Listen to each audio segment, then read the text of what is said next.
Ini gold bar paling kecil yang sesuai kita jadikan sebagai simpanan jangka masa panjang.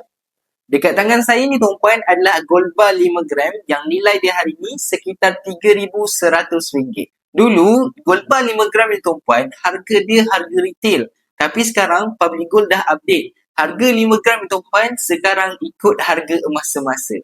Jadi kalau tuan-puan yang nak dapatkan item 5 gram secara full payment atau menggunakan kaedah EPP, Easy Payment Purchase, sangat sesuai.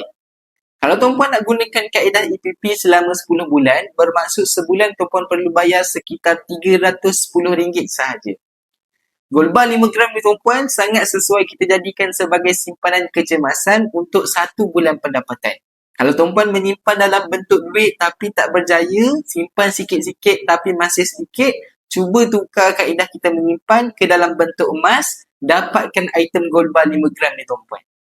Untuk tuan-puan yang nak saya bantu dapatkan gold bar 5 gram macam ni, boleh isi back video dekat bawah atau rujuk pin video. Saya akan bantu tuan-puan dengan sebaik mungkin.